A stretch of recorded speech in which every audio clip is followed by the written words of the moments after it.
Good morning. Good morning. Welcome, everybody, to Landscaping to the Point. We are now live and we are kicking. So, thank you. Josh is not on today yet. Not yet. You'll be on Not a yet. little bit. Not yet. He's somewhere out and about with his flip phone. So he's sending me texts right now. Sorry, guys. But JC, thank you for being on. It is going to be a great day. Thanks everybody that's watching. We see you guys over on Instagram, and we're going to have a great time. So welcome to the show. Today we're going to talk about some really fun stuff, but there was something I wanted to wait until we get on here. I guess everybody can see the topic that we're talking about, and I just read it. The Tawh Green edition. So we're gonna have some fun with that. Hopefully, I've seen a lot of things going on with that lately, and it seems like it's all everywhere. But knowing Josh, he's probably not even seen it or heard of it. So we're gonna wait till he comes on and see what he's going on. But so he sends us these videos like of him walking his dog, and they literally come in like he took him on a flip phone in 2003. I know it's so weird. I don't know where he got this phone, and if he's got like a new phone and it's some kind of weird thing, it's just odd like that it's giving that type of video out to everybody. I don't get it myself. Yeah. Oh, it's yeah. I tell you what, I don't know how he's getting that kind of videos, but yeah. I recently. Well, I've been carrying my phone without a case for like months. Okay. I got sick of carrying a case. I don't know. But anyways, I finally cracked it a little bit. Oh. It didn't even fall like a lot. It just kind of like slid on the floor. I'm like, oh man, it still works though. Yeah. Oh yeah. It's one of those things. Like I got a case for mine, and I think I always drop mine like crazy. Everything I do, and so I cracked the camera. Because there's on the case, there's no thing that covers up the camera lens. So out of one of my lenses, it's cracked. So it still does video and everything, but it's just not as clear as what it should be because of the cracked lens. And I'm like, really? I called to see about the warranty because I have warranty on it and everything. And they said, oh, well, it's $250 for a new phone still to get replaced. And I'm like, why am I paying for the warranty $50 a month? It's like. I used to be so into like getting the latest phone whenever it came out, like every year I'd upgrade my phone, and now as I've gotten older, like I still have an iPhone 11, which to me it works perfectly fine, and I don't care about the new stuff. I don't know if it's just me because I've gotten older and kind of got off of that, or I mean, do people still do that? Is there people that still get the latest and greatest iPhone like every year that it comes out? There is a lot of people that do. A lot of people I know, like you, me, a couple other ones. I think it's like we get a phone and it's like you're going to keep that phone till it's the last time you can charge it, the last time you can do anything with it. And it's like, a lot of people I know don't change out as much as like they should. But yeah, I'm not that type either that want to go in and just buy, Yeah, because I hate like they always make you change your plan whenever you get a new phone or a new upgrade. Whenever they give you an offer, like right now, I have Apple Music for free, and I've had that for like the last 4 years.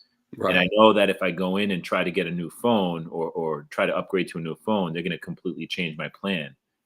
And I don't know how they do that, but yeah, mine doesn't. Sometimes it has its flaws, but every now and then I got to give it the old hawk tour. Yeah. And make it work. Yeah. No, I gotta spit. I gotta kind of like almost spit in mine just to get the plug to work, and to charge. It's kind of funny sometimes when you're like, okay, I gotta blow in this little hole to get the dust out of it, because it's like what it won't charge forever. Yeah, dude, how crazy is it that like how something could become so viral?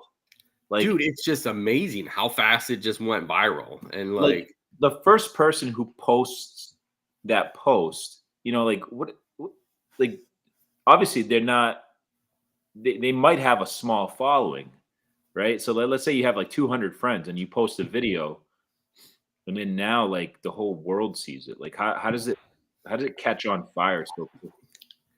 I don't know. I mean, I know Pablo's on there, and Pablo is watching us on Instagram, but he's had a lot of stuff go really big too. And I think it's just because it's something that people weren't thinking of right away, maybe. That it's just it amazed people, and it's just, I mean, there's so many videos on top of that, the memes, the people using it in their videos left and right. I mean, it's just amazing how fast it's growing, and it's just continuously she's getting tons and tons more videos off of it. Like, is she making money off of that? From what I've gathered, because I've been watching little things and I've been hearing stuff that she has actually got some kind of deal with the merchandise for it from some company, but that's as far as I know of about it. So, I mean, her video's going out there and she's getting money off of that, but I also heard that she lost her job because she used to be a teacher. So she lost her job because of it. So I don't know if she's got another deal somewhere else or somebody else is probably going to come to her, but it's so short-lived. How long before it's out of the whole situation of like, hey, that's it. Yeah, and like how long before you realize that it's become viral, and who's the person that goes out to try to find who that person is? Like, is it like if a video of you becomes viral, are you like, how do you put the word out to say, hey, that's me? Like, if you only have like 200 followers, right? But I guess you could like tag yourself in one of those and like and see if people like click the tag and realize that it's the same. I don't know. It's the internet is kind of crazy. It is. But yeah, it's like, man, like how. Sometimes they probably don't reach out to some of the people that make viral videos, the original ones, I don't know. I mean, you got to tag. I'm assuming she got tagged on the first video. So, I mean, and if she didn't get tagged on it, I mean, that kind of sucks for her too, because I mean, she probably would have got a crap load of followers if she didn't get tagged on it. We should get her on the podcast. Yeah. Why not? Right. So if you're listening and you know who the Hawk 2 girl Hannah is, definitely have Hannah reach out to us. We'd like to get her on the podcast and ask her some questions. She may or may not be at the Equip Expo. Yeah. She comes to Equip Expo spitting on stuff. Pablo says it was one of those interviews on the street by with a bunch of clubs. So yeah, I've seen those before where they, people come up and random ask questions and stuff, and I think that's what it was. But yeah, I seen one the other day. Dude was doing.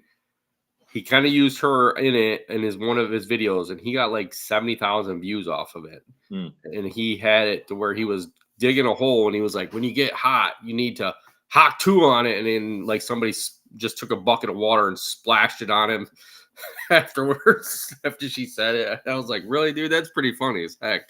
Now, are they making money off of her? Right. I mean, you got to think about it. How many people are probably making tons of money off of her, getting tons of views because they're using her as part of that video? And even big companies are using that. I think Petromax, I saw on their post on Instagram, Petromax was using something like that where they had like her in the video and stuff, and they were using like a spray bottle or whatever, a sprayer. Right. Jeez. I'm wondering, like, you got to remember so are you liable to give her money back for that? I don't know.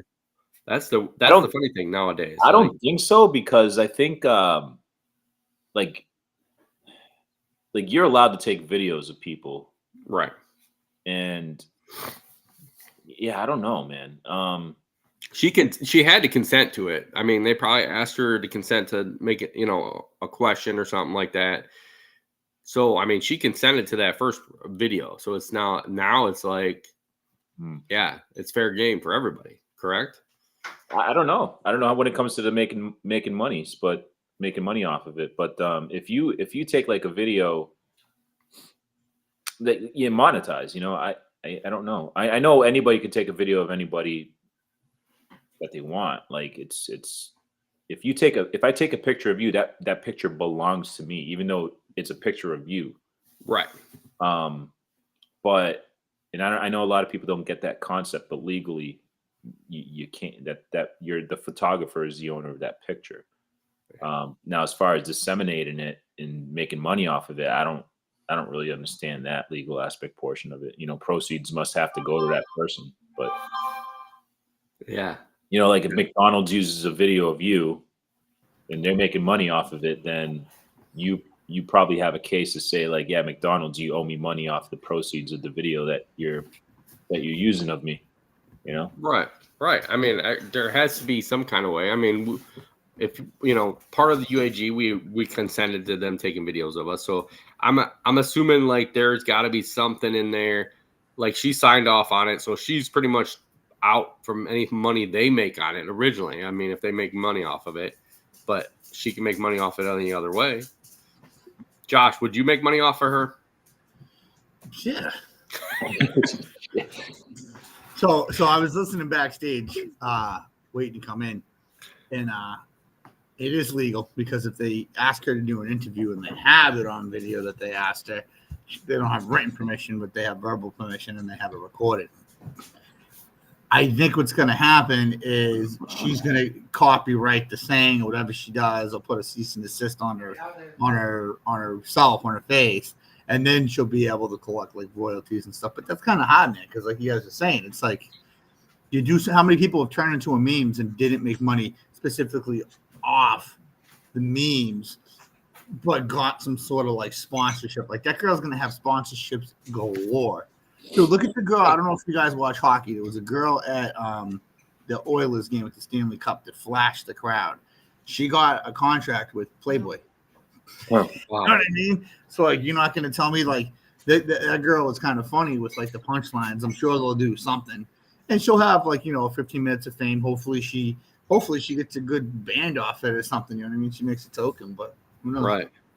Yeah, see, now, if a guy did that, I'd be in jail. I'd be in jail. Yeah, Right.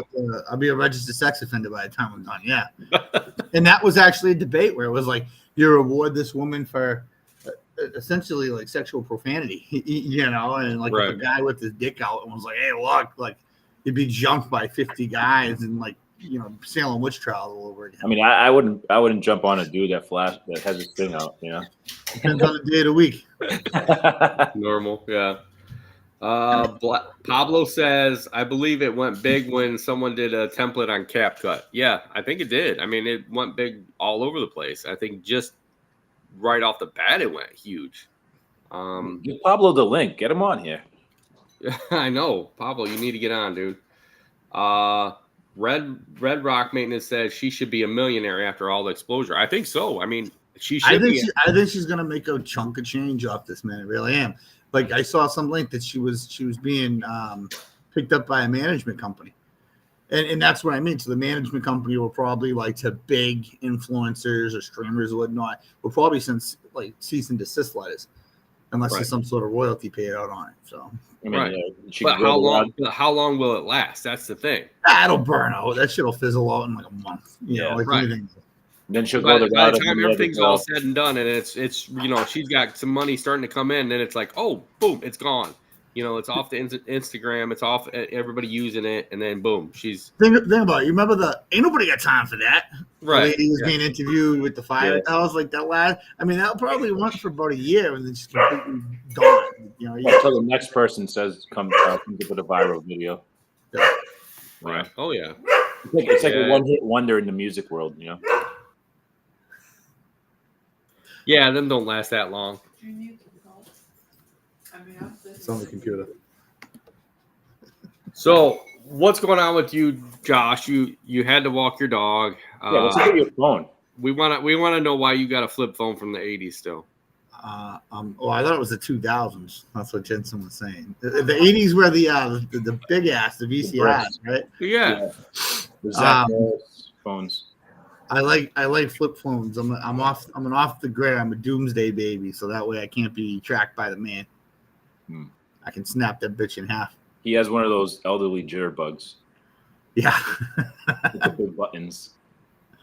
I got my safe link too. I just don't wear it on the podcast. No, what's up? I don't know, dude. Like it's. I'm gonna show you. It literally comes up like. It looks like it's so old, dude. It looks like an old camera, dude. Like 1/4 of the screen. I don't know why the heck, because you know what? I record like that. Is that not how you're supposed to record? It's like 2 megapixels. Well, like I'm a type of person, like, so my phone's paid off, right? The iPhone's paid off. It's probably like a 10 or 11. I refuse to get into another $1,000 contract for a fucking phone when I got one that works fine. So the camera's probably busted up and scratched up, and who knows? No memory in it or whatever. But I'm cheap and I refuse to buy phones. Yeah, I think we all are that way. I mean, I don't know how many other people out there that are watching or listening 11 actually have the same old phone. Pablo I said, know a lot of people. They run out and they renew that lease, and that's crazy. Another $50 a month for a fucking phone.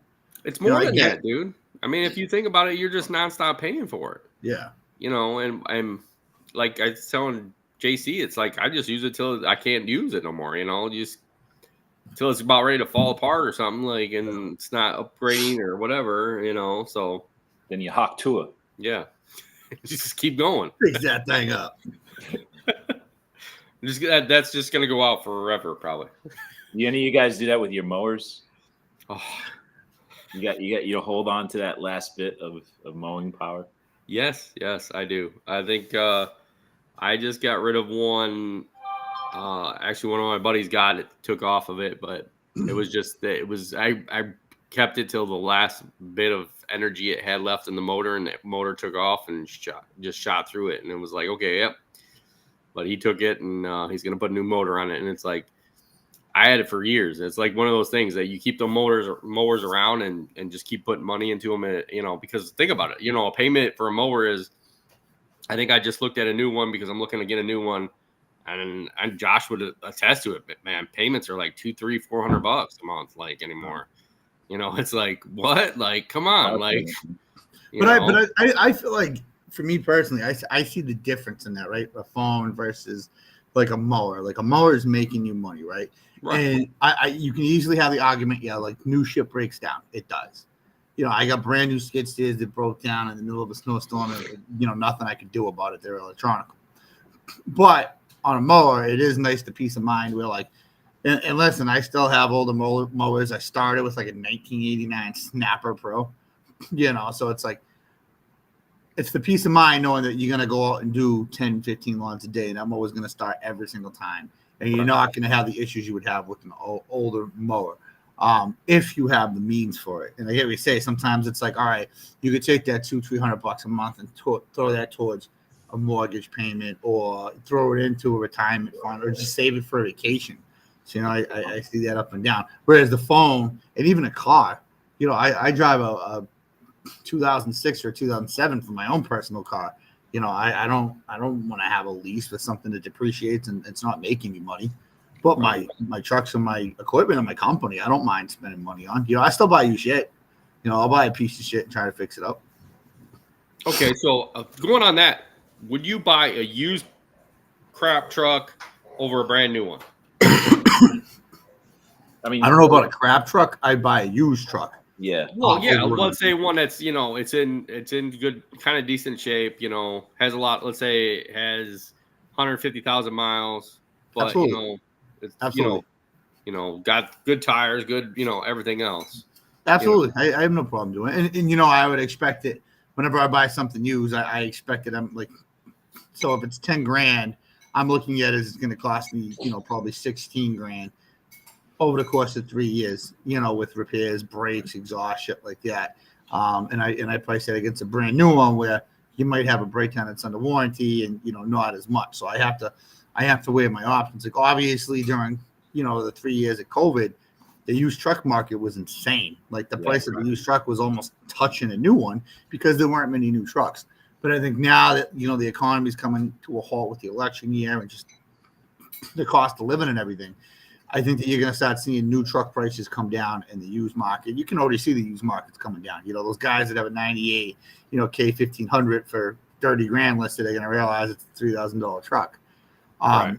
But yeah, I mean, I see the value in a used truck, but I also see the value of the peace of mind of having something brand new that maybe you have a $600 to $800 month payment, but it's going to start every morning. If you plow snow, it's going to start every snowstorm. And I know no shit breaks and it can happen, but it's less likely to happen with something brand new. And that's how I look. That's going to make you money. It depreciates, yes.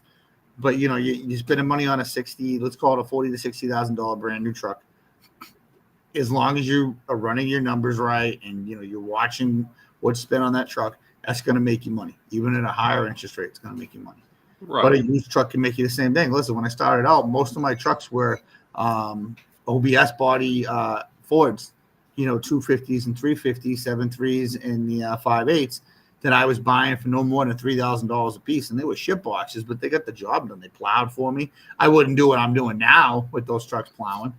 But I'm going to be honest with you, I still look at some shit box in the back end to have as backup trucks on plow sites. So if I find a $5,000 truck that's a piece of shit, but I know I can keep it on a lot without a plate, I'll go for it. You know, Right. I will say the only thing, and I'm cocky on this, I've bought a lot of used equipment, a lot, and I've never struck out on used equipment. It's always made me tenfold at least. I've lost on at least 4 trucks that I purchased used. Yeah, it's kind of hit or miss, right? Yeah. I think it's just no matter like what you said. I mean, no matter the end of the day, it's going to make you money. No matter which way you buy it used, or if you buy it new, it's like when you buy it used, it's like how long do you have with that? That's what you gotta figure out, you know. And it's like I think like you said, it runs down to your numbers. If you got your numbers correct and you know everything that where you're at, you know, do you want to put the money into a brand new vehicle that you have that peace of mind? Or, you know, the piece of equipment that's brand new and you can know, like you said, it's going to start every day? Or do you want to just take that chance of like, hey, I'm going to buy this used. I know might have to put more money into it down the road, but I'm going to save money in the beginning, maybe, you know. It's one of those things. Huh. Now, would you do that with you said your skid skids, you pretty much put the money into brand new ones and all that? I still have my old ones, but yeah, brand new. I like the idea of the peace of mind. Right. I mean, with you doing bigger spots like that with your snow, I mean, yeah. And I will tell you, like the skid steer market, the used skid steer market is high right now. Like, right. I mean, you'll see, you know, 2008s for like $25,000, $30,000. They're in fair condition, but that's hard because, you know what I mean, if they've had a hard life and maybe, you know, they're low hours, but they've been beat on, you never know what you're getting into. You know, my first one was a 2001 New Holland LS 170, which you still have. And the only thing that I've had to do to that were maintenance, tires, and the only repair was like a hydraulic line and an oil change pressure sensor, which was like $20 in 5 minutes to put in. So like you can never go wrong with old iron. I mean, dude, one of my loaders I had was a 1977 Ford A64, and the thing was a dinosaur. It was loud, but it started and went. There were no bells and whistles or anything. It was mechanical drive, so you know you're hitting the accelerator while you're trying to lift into a pile, but it made ridiculous amounts of money, and it did it until I can go. I mean, now I have a 18 STLG 938, and I have the John Deere TC 544, my skids, and my trucks. You know, and right. the loaders are used just because right now I don't want a $250,000 loader payment. You know what I mean? For something that I'm only using 6 months out of the year. So do you think, okay, when it comes to that, let's say you get a couple big places, and is it better to buy that piece of equipment used or new when you got like some big, huge properties like that? So it depends. So the loaders could be anywhere from $105,000 to $300,000, depending on what you want. And obviously dealer support's a big thing. Right. On the higher side of that, you're talking John Deere, Caterpillar, Kubota, Malloran, STLG, King Kong, or whatever the hell that brand is, the Lim Kong, and the Chinese brands. Granted, those are usually engines that are built or based off Caterpillar's, you know, engineering. But there's no dealers, so it's hard. Yeah, like you may have seen, and you'll see it closer to Halloween. Damn Strong Loaders on Facebook. They advertise a mini loader with forks and a bucket for $60,000. It's probably on $70,000 right now with inflation. Great, and it'll do the job. But after 3 years, those things will start falling apart. But again, you know, your numbers, you depreciate that based off your accounts and your business. For me, it depends on the type of account. If this is $1 million account, I'm probably going to go with multi-year. I'm going to try to finance something new from Cat. A little smaller, I'll buy used if I know I got something that's clean. I can tell it's clean. my mechanic goes out and gives me the thumbs up and the price is right, obviously I'm always going to haggle. Right. The other option with that too, which I'm going to utilize a lot this year, is subcontracting guys with new equipment. So rather than me having to have the $3,000 a month payment, it's nice to have, hey, maybe a small guarantee and then your hourly rate for a guy that now has to deal with his own maintenance, his own repairs, show up, make sure his guy's there to plow, and go. Right. No, okay, let's say you go with somebody that's a contractor that has some used equipment. If something happened on your own property, would you help him out if he didn't have the cash to do that? Or would you be like, no, I really don't want to use you no more? Use him because like something happened. He couldn't. Yeah, I would help him out. I mean, but listen, I mean, I'm not going to sit here and act like, no one's ever helped me out in my life, like as far as contractor to contractor. So if I hire a guy that's, showing up and he's trying to make money and, a hose blows on him or something happens, he doesn't have the cash flow. I mean, the guy's working for me for probably, $200 an hour. Yeah, absolutely. Absolutely. Right. As long as he's helping you out. I get that. I mean, I think that's one of the parts of the green industry we all are. We all kind of help each other out. I mean, as much as we can, especially if they're making you money, why not? Right. Yeah. Well, that's the idea. You help each other out. We got to work on Josh.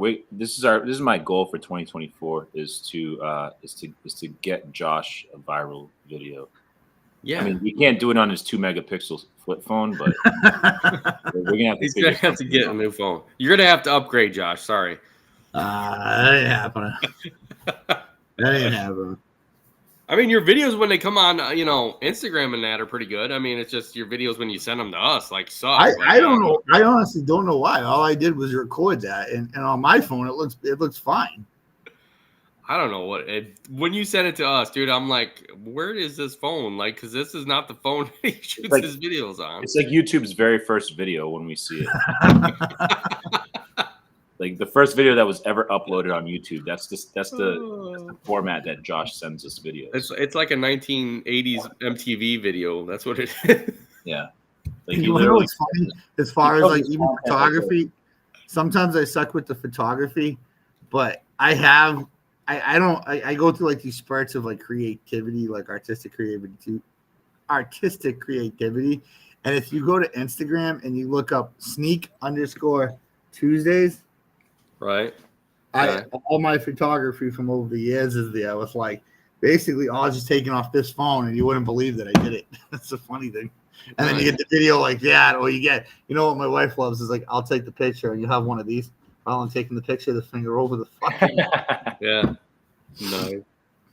Nice. So how's it? I mean, work-wise, I heard it's raining there by you guys. So is that putting you guys both behind on stuff? I know, JC, you don't have much that you're doing anymore, but is it putting you behind on something you're doing? It's starting to come out now, but yeah, it's muggy out. But I think not really. I think most of the rain has somewhat been at nighttime, to be honest with you. Maybe a few daytime storms, but it hasn't really. I haven't really had any rain days, I don't think. That's good. I mean, that's real good, dude. I mean, as long as it ain't pushing you guys behind. I mean, I think this week we had our first rain day that actually put us to where we took off afterwards. We had 2 days. There was rain back to back, and the first day, I think we had 3 hours worth of rain, so we just sat it out and then went back out and got pretty much most of the list done. And then the next day, we got 2 hours in and then it downpoured. So we just called it. This is kind of the crunch now. It's the July 1st is tomorrow. So 4th of July is kind of all right, now that's your halfway point for the season, boys. Essentially your mulch and your cleanups and stuff are done. Now you're hopefully working on your projects or catching up on the ass end of that stuff. So why would you be done with mulch? I mean, there's mulch that can be done year round, I think. How many people are actually calling you after July asking for mulch installs? I still got 5 to go, and they know that. You got 5 to go that was booked prior to. Right. No. I've always done these. Well, 3 of them I've always done later in July. Now, one, he likes it done late because of the cottonwood that falls off the trees. He doesn't want it on his mulch. He wants his mulch to look good as long as he can. So, I don't see a problem with doing it later. I mean, Why No, not? I mean, there's not a problem with it, but up here, in particular, Northeast, like that shit's usually down by Mother's Day. You know, you're aiming to have it down by Mother's Day, you know, or like Father's Day at the latest. But I've never really gotten a ton of calls. I mean, you'll have projects where we'll add it and stuff. You know, I still have mulch of the yard, but I might lay down some in my property next weekend. Go up to the yard. I got black mulch up there you can grab.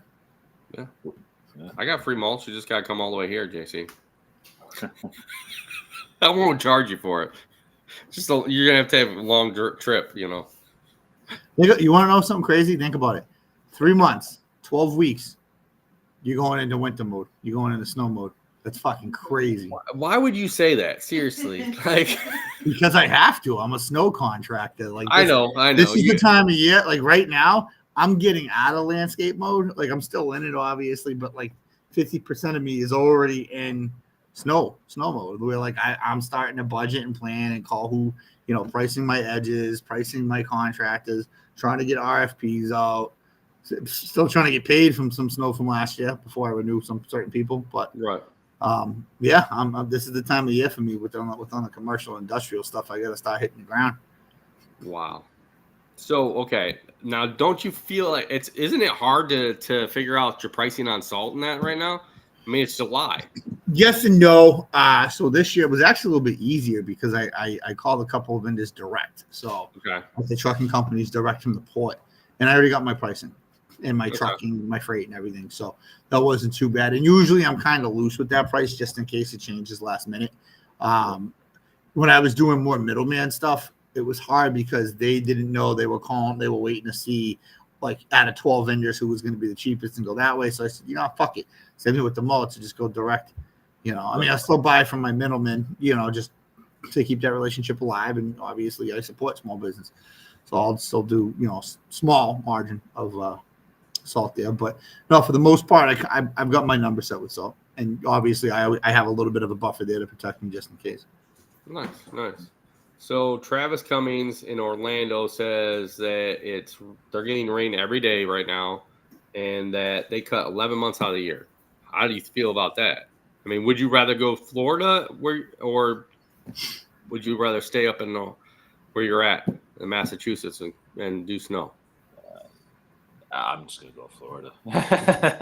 I think I go to Florida too. But man, those guys, like, I went down to Disney years ago, and where we stayed in like this private estate area, and I'm watching the landscapers, and it had literally just like monsooned out like 20 minutes before, and their rainstorms are just ridiculous. Like, you ever go down to Florida in the Orlando area, you'll see like the storm drains, the catch basins are fucking massive. Like you could roll a body in that.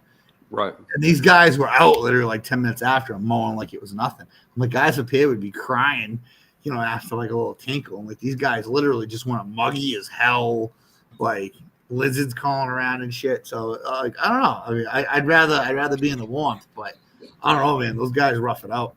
Yeah. Yeah. I mean, we're going back to Orlando actually in a couple months in August, and I think it's interesting, especially at Disney, how they cut everything so early in the morning that you wake up and it's already cut. Like even where you're staying at these resorts, and it's just like, how the hell is that getting cut while I'm asleep? Like, how, you know, especially some of the commercial equipment. I mean, that was before when I went back there the last time I was there, that was before battery. So it was like, how the hell are they cutting this shit in the middle of the night? Do they have like their own landscape, like Disney employees that do the landscaping, or do they subcontract that? I wonder. They from when I was there the last time I was there, they all had Disney emblems on their shirts. Oh, yes. And like you go up and down because we stayed on resort site, and I know like literally down the main road there was a couple times like the islands, there would be like, you know, crews out there, and it said Disney Parks on their truck. So I don't know if they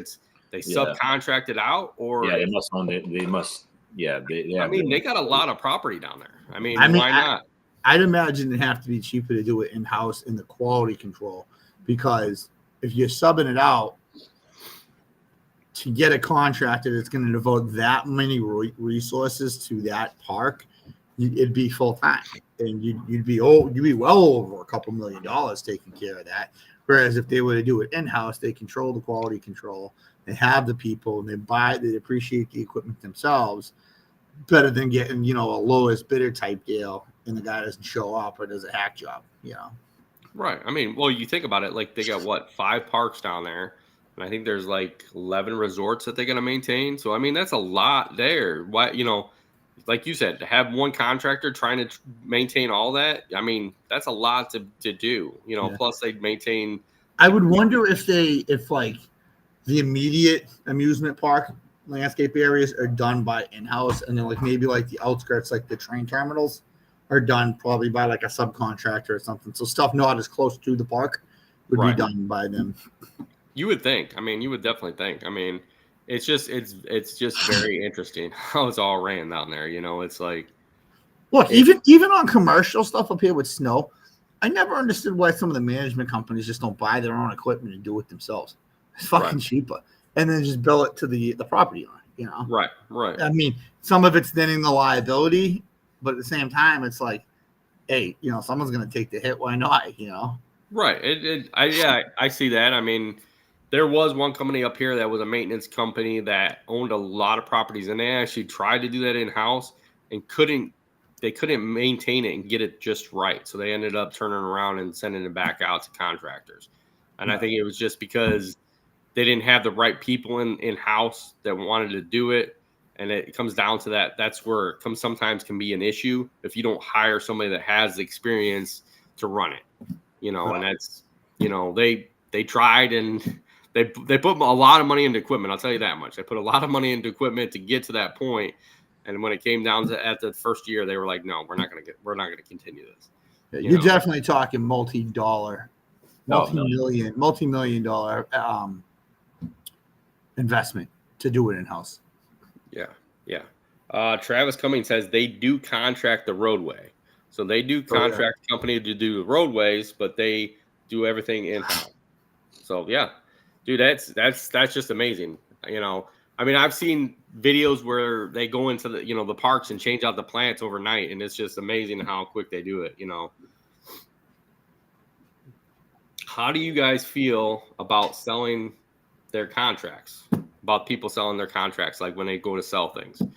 I'm indifferent because I feel like, yeah, you can make money on it, but in the long run, if you're selling somebody, like if you're selling a job, let's say Joe could go and decide at that point that he wants to go with another company instead of going with you. I feel like you can't sell that contract. You can sell the equipment and sell the business name, but I don't feel like you can sell the contract because you're not going to get that. And I've seen that happen. A buddy of mine actually used to work for one company, helped build it up. And when he left, he sold his company to this other company. And when he left, all the customers decided that they wanted to go with him to whatever company he was going to. And they went through a big legal battle, and pretty much the insurance company said, dude, we're not paying you anything for it. You're not suing my guy no more. And the judge was like, well, you can't do nothing about it. It's up to the customer. What do you guys think about that? Do you feel like same thing, or?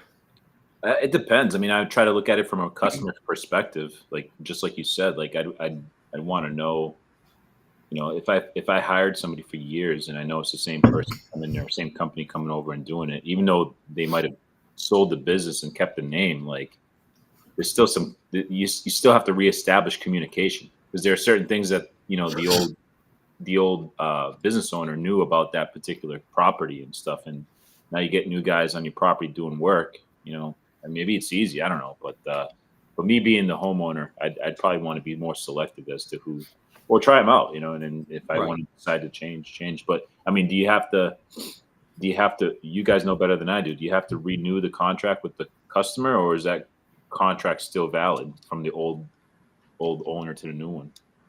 I think you're going to have to get it renewed, I thought. Josh, what's your thoughts on that? By the business. By the business? By the business. So again, if I got a lawn care company that comes in and it's Jensen cutting my lawn, Right. And he's doing it for 6 months. And there's guys that do this. They build up their customer base to like 50 customers, and then they sell it for like $5,000. Jensen's cut my grass for 6 months. All of a sudden, Scott shows up and says, "Hey, I'm taking over the lawn care, blah, blah, blah, blah. You know, same prices, same thing, blah, blah, blah. I might not care as much as long as you're showing up and you're doing the same job Jensen was doing. But now all of a sudden, when you show up and now, you know, billing's different, you know, how I pay is different, terms and conditions are different, you know, your attitude's different, the quality's different. That's what I'm saying. Fuck you. I'm not going to honor no contract. It's a lawn care contract. Right. And you're not going to win it in court because the judge is going to go, you just wasted hundreds of dollars to come in here for a $50 cut. Right. I think if you buy the business, there's less of an issue where you could say, hey, it's under new management, you know, so you buy that name. You know, if you guys listen to the podcast, you know, a year back or 6 months back, I was in the process of buying a snowplow company with commercial contracts. That was one of my biggest issues. The guy wanted some of these contracts were 2-year contracts, and he wanted 1 year of revenue from each contract. That worried me because at that point I have to put the investment of the insurance, the manpower, and the equipment into that 1 year. So I'm making well under what my threshold of profit would be after my salary. So it didn't make sense. And this guy didn't really get the idea that, you know, these companies can drop me at any time. I was buying the whole business, the name, the equipment, all that stuff. So the transition could have been a lot easier. But at the end of the day, like, is it worth going to court for the amount of money that's on that contract if they're not written right, if they're not evaluated by your lawyer? I mean, again, it's all about how things are structured. But I think it's kind of a slimy move. Guys that are kind of brokering these residential accounts, they're building up the accounts to 20, 30, 40 customers and then just dumping them off for a couple $1,000. You know, right. So did you buy the company or no? No, I couldn't come to a number that I wanted, and I'm not gonna do shit for nothing. You know. So do you know if he got sold or no?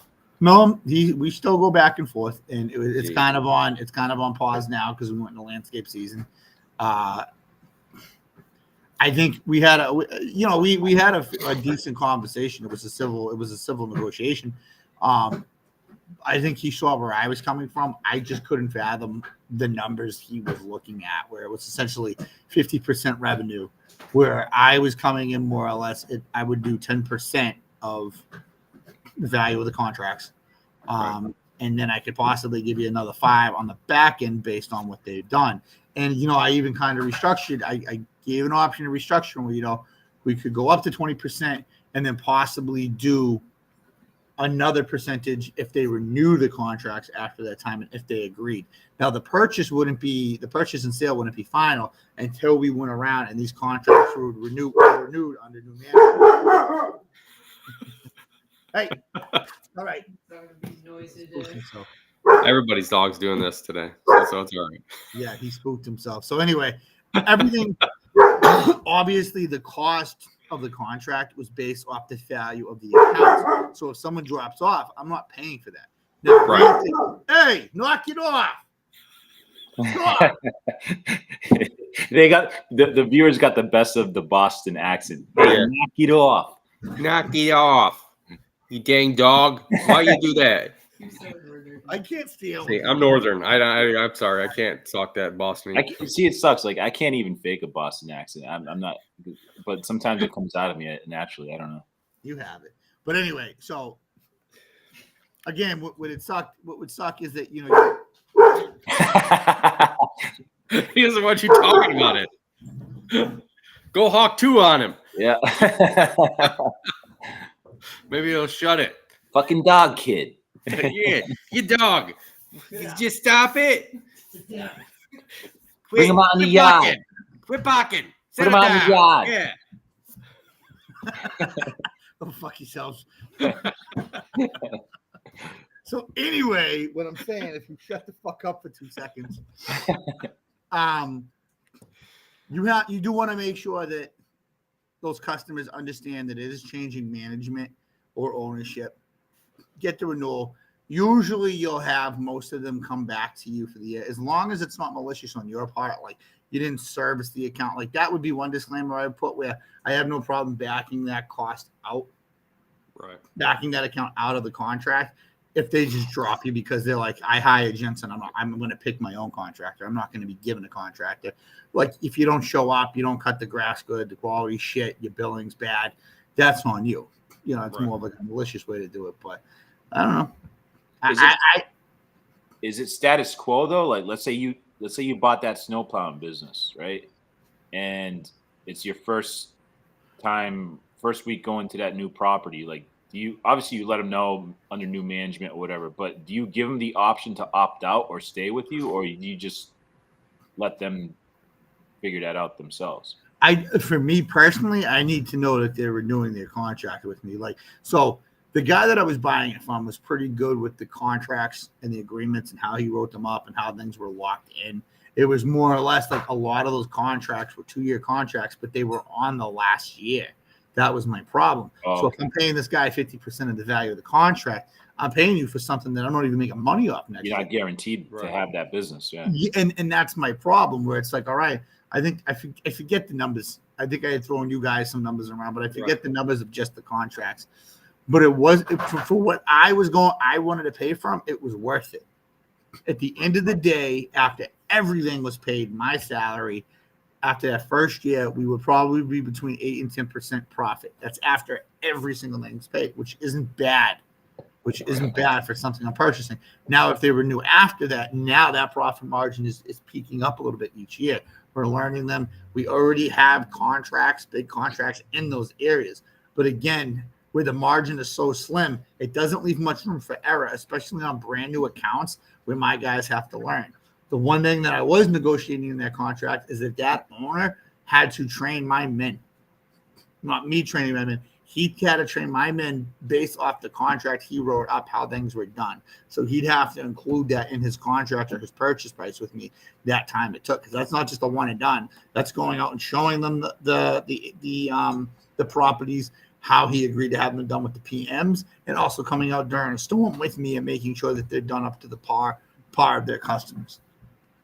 That's perfect. I mean, that definitely puts it in perspective that it's done the right way. And I mean, everybody has their way of doing it. Even if they have the crews that are doing it, they want it to continue at a certain peak. But I feel like certain business owners, when they sell stuff, they just want to get out of it and they don't care what it's going to, as long as they sell that contracts, they sell the equipment, all that. They don't care how it's going to go after that. You also want to look for open book. Got to be an open book policy if you're purchasing accounts, because you want to see the money in, money out. And that might be overkill. If you're buying 10 accounts, whatever, fucking spend $1,000 and buy them. It's like marketing dollars. You should be able to get your money back on that with the few most. But if you're buying a large, you want to be able to see the books. You want to see, if you're buying 50 accounts, essentially a mowing route, like a legit professional mowing route, you want to see the books. You want to see who's paid when, the markups. You want to see how much they've gone up in prices over the years with those customers, what the allowables are. You don't want any surprises on the back end either, Right. So, I mean, we could do a whole episode based off buying accounts and businesses and stuff. Yeah. There's a lot of questions. But to answer the question, I would purchase a lawn mowing account, if the number was right for me. Okay. So that it'd have to be 5 to 10% of the account. Right. Overall account. I know some old timers that would tell you, nope, we'll pay a percentage of how many people stay on in the business from that year. I would never do that selling the accounts. I would do it on a small scale, no problem. On a larger scale, I'd have to make sure that I saw your books, that I saw your contracts. I will mention the snowplow gig I was trying to buy. 3 of those accounts were national accounts. He didn't own those contracts. Wow. And he had the value of those inside of that contract. That pissed me off a little bit. You don't own those accounts. Those are national managed accounts. Right. Those are like just an example. When I say national accounts, I'm talking like K-Snow, Ferrandino, Brightview type accounts. Accounts. They weren't those companies. But you don't own those, so you can't sell those to me. You're a subcontractor for a contractor. So you're on a third party. Legally, if you read those contracts, you're not even supposed to subcontract those properties, never mind trying to sell it. So those, I told them, essentially, I'll give you a finder's fee for those. I said, first, they're already marked down 30%. So now I got to pay you 50% of that. What the fuck am I making off those? Plus, I have to put the resources in. So you do want to see the actual agreements or contracts on those mowing accounts or snow plowing accounts before you purchase. Yeah, I think you should any type of I mean, if you buy in a company that has contracts with their customers, I mean, you're going to want to see that too, and just like if they're renewed or they have a contract for 2-3 years, I mean, you want to see that. I don't think you want to go in blind. I mean, going in blind, you're pretty much going to screw yourself in the long run, Guys buy these left and right. And I think a lot of guys, like how I just said, if you're talking 10 grand or under, that's a marketing budget for some guys, which is instant work, because if you don't tell the customer, you're probably going to get 2 or 3 cuts before they realize someone new's cutting their fucking lawn. Or if you're billing monthly, you're going to get that month worth of revenue, which you should be making the money back plus some off what you spent on that. Right. So if it's 10%, if you're buying at that 5 to 10% margin. So, I mean, I'd go for it. Yeah. I mean, just make sure you read all your documents and you have proof of everything. That's all. So I'd buy them at the right price. Anything over 10 G's, I'd be analyzing. Okay, I'll sell you my company. Show me your papers. You're coming over. Yeah, I guess you're moving to Ohio. New branch. Moving to Ohio. I'm not gonna be landlocked. Fuck that shit. I got a lake right by me. Lake Dude, Erie. Ocean, bro. I'll get the ocean. Oh, salt water. If I'm gonna go to the ocean, I'm going south. We're all going to Florida. Yeah. Good idea, like white Yeah. spot. Who's the guy that asked the question? Does he want to sell his company? We'll go 3 ways. Down there. He's down in Orlando. I don't know. He was just asking. So it's very interesting. So White spot. yeah. So yeah, my wife says, you want to wife swap like lawn care companies? You come here and I go there, and I'll take over your business. You take over my business. You want to pay the taxes we pay up here? You want to pay my taxes? I mean, I'll let you switch. I mean, we could do I'll that. pay Ohio taxes. I'm sure we're higher than you in Massachusetts. Fuck, we nickname taxes. It's probably lower. Yeah, it's probably lower. I mean, yeah, probably. I mean, I've heard some of your taxes on vehicles and all that. So yeah, probably. I mean, your truck. That'd be a great little reality series. Yeah, Good. yeah. 1 week Switching businesses. We gotta get Scott up here. We gotta get Scott. What? We gotta get you up here to Massachusetts. I'll go up there eventually. I mean, I want to go up there. You know what? Come up for the BC Irish game. That's a big game up here. Or it used to be back in the day. Yeah, it would be a nice game. Yeah. Are they playing up? I don't know if they're playing up there. I'll have to look. But you know what? Yeah, because wait a second. That's when they were. That was back when they were Big East, both of them, I think. Yeah, but I mean, we played Boston College last year, so I think we're playing them again this year. I thought they played every year. Yeah, they usually do. I know they've been changing their schedule around a lot this year, in the last couple of years. So I mean, I don't know. They were talking that one of the teams they're going to start playing them again back in 2026. Michigan State. So I think just depends. I mean, it used to be you knew exactly what they were playing and who and when, but now it's like they just keep changing it up. So yeah, I mean, it you never know any year. Like, I mean, they could have 1 year that they're like, oh yeah, we're playing this schedule, and then you're like, oh, now it's not. Like, what the hell? So. Well, we'll have you come up and go to a Red Sox. You can go to an Indians or whatever they're called now, Guardians Red Sox game. Yeah, a Guardians game. I don't want to go to because they're not the Cleveland Indians. Yeah, why would I want to go up there? Because it's better than Ohio. Yeah, see, next Cleveland. year we don't play Boston College. I just looked it up. We don't play Boston College at all next year. No. This year. So you can go to an Indians game, you can go to a Browns game. I mean, you guys suck in sports. I mean, I don't know what else to fucking give you, dude. What the fuck? I don't know, man. I mean, we got Detroit Lions. It's closer to me than Cleveland. So. Michigan, dude. What the fuck? Not Ohio. We got the Buckeyes. Ohio State Buckeyes. Yeah, but you know how far it is for me to go to the Buckeye game if I was a Buckeye fan? 2.5 hours. I went to Massachusetts. What is it? 8, 9 hours, 10 hours for you? Yeah, but see, it's 2 hours for me to go to Notre Dame. See, that's why I stick with Notre Dame. See, yeah. So you go to a Red Sox game. You come up and you go to a Red Sox game. Oh, maybe next year. They play the Reds. You can go to Cincinnati fan or something. Yeah, maybe. Yeah, we'll figure it out. I'm gonna come up there and then we'll have to do a live one from your place. That's what we'll do. There we go. JC will still be at his house because he doesn't want to come out. But Yeah, I'll be watching. You guys go to the game. I'll watch it on TV. Social butterfly. Yep. Oh yeah. Yes, you are.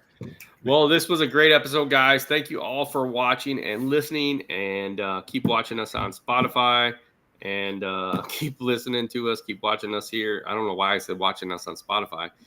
Keep watching us here on YouTube, Landscapes by Acme. What's up, Brandon? Keep listening to us. Yeah, Brandon the Booker says Red Sox Mariners. That would be a good game. I think so.